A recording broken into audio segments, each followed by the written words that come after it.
Hello friends, फिर से स्वागत है मेरे यूट्यूब चैनल पर। आज हम एक महत्वपूर्ण इलेक्ट्रिकल विषय के बारे में बात करने जा रहे हैं जिसे बहुत से लोग गलत समझते हैं। Neutral wire. अधिकांश लोगों को लगता है कि न्यूट्रल वायर पूरी तरह से सुरक्षित होता है क्योंकि यह ग्राउंड से जुड़ा होता है, लेकिन वास्तविक इलेक्ट्रिकल सिस्टम्स में ऐसा नहीं होता। कुछ फॉल्ट कंडीशंस में न्यूट्रल वायर बेहद खतरनाक बन सकता है और उसमें पूरा सप्लाई वोल्टेज भी आ सकता है। इस वीडियो में हम स्पष्ट रूप से समझेंगे कि ऐसा क्यों होता है और कौन कौन से महत्वपूर्ण इलेक्ट्रिकल सेफ्टी रूल्स का पालन करना चाहिए ताकि इलेक्ट्रिकल शॉक्स और अन्य इलेक्ट्रिकल हैजार्ड से बचा जा सके। तो चलिए आज का वीडियो शुरू करते हैं।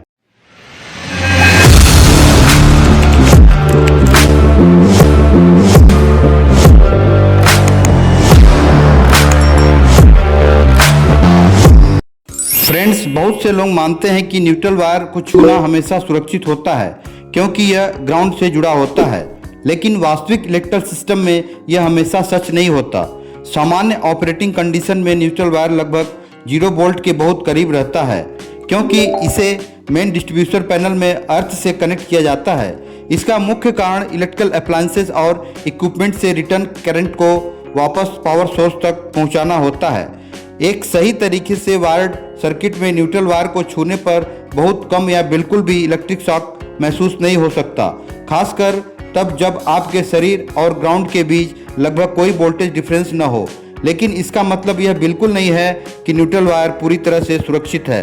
जब भी किसी वायर में इलेक्ट्रिकल करंट फ्लो करता है तो वायर की रेजिस्टेंस के कारण उसमें थोड़ा वोल्टेज ड्रॉप होता है।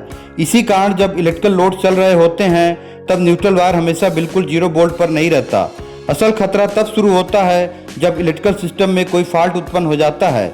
सबसे खतरनाक परिस्थितियों में से एक है लूज या ब्रोकन न्यूट्रल कंडीशन, जिसे सामान्य तौर पर फ्लोटिंग न्यूट्रल कंडीशन कहा जाता है। इस स्थिति में न्यूट्रल वायर अचानक फुल लाइन वोल्टेज तक पहुंच जाता है, जैसे 110 वोल्ट या 230 वोल्ट, जिसे उसे छूना बेहद खतरनाक हो जाता है। यदि इस कंडीशन के दौरान कोई भी व्यक्ति न्यूट्रल वायर के संपर्क में आता है तो उसका शरीर ग्राउंड तक जाने वाले करंट का रास्ता बन सकता है, जिससे गंभीर इलेक्ट्रिकल शॉक, खतरनाक बर्न्स या यहां तक कि मृत्यु भी हो सकती है। फ्लोटिंग न्यूट्रल अस्थिर वोल्टेज भी उत्पन्न कर सकता है जो अप्लायंसेस को नुकसान पहुंचा सकते हैं, इलेक्ट्रिकल वायरिंग को ओवरहीट कर सकते हैं और फायर का खतरा बढ़ा सकते हैं। एक और खतरनाक स्थिति तब पैदा होती है जब इंस्टॉलेशन के दौरान गलती से फेज और न्यूट्रल वायर आपस में रिवर्स हो जाते हैं। ऐसी स्थिति में जिस वायर को न्यूट्रल माना जाता है वास्तव में वह लाइव हो सकता है और उसमें पूरा सप्लाई वोल्टेज मौजूद हो सकता है। कुछ शेयर्ड या मल्टी वायर सर्किट में न्यूट्रल वायर बैक फीडिंग के कारण एनर्जाइज भी हो सकता है, भले ही एक ब्रेकर स्विच ऑफ कर दिया गया हो। इसी कारण प्रोफेशनल इलेक्ट्रीशियंस कभी भी केवल वायर के कलर या लेवल के आधार पर न्यूट्रल वायर पर भरोसा नहीं करते। केवल देखकर यह पता लगाना असंभव है कि कोई न्यूट्रल वायर वास्तव में सुरक्षित है या नहीं।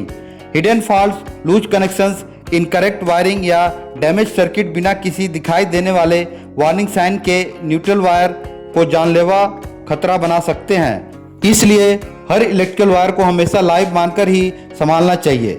किसी भी वायर को छूने से पहले हमेशा पावर सप्लाई को स्विच ऑफ करें। प्रॉपर वोल्टेज टेस्टर या मल्टीमीटर की सहायता से सर्किट को वेरीफाई करें। इंसुलेटेड टूल्स का उपयोग करें और सभी रिकमेंडेड इलेक्ट्रिकल सेफ्टी प्रोसीजर का सावधानीपूर्वक पालन करें। अंत में सामान्य परिस्थितियों में neutral wire live phase wire की तुलना में अधिक सुरक्षित हो सकता है, लेकिन इसे कभी भी पूरी तरह सुरक्षित मानकर छूना नहीं चाहिए। Floating neutral, loose connections, reverse wiring या अन्य इलेक्ट्रिकल फॉल्ट्स जैसी समस्याएं न्यूट्रल वायर को बेहद खतरनाक और जानलेवा बना सकती हैं। इन जोखिमों को समझना और सही इलेक्ट्रिकल सेफ्टी प्रैक्टिस का पालन करना इलेक्ट्रिक शॉक, अप्लायंसेस डैमेज और फायर हैजर्ड जैसी घटनाओं को रोकने में मदद कर सकता है। यदि आपको यह वीडियो उपयोगी लगा हो तो अधिक सरल और प्रैक्टिकल इलेक्ट्रिकल सेफ्टी वीडियोस के लिए इसे लाइक, शेयर और सब्सक्राइब जरूर करें।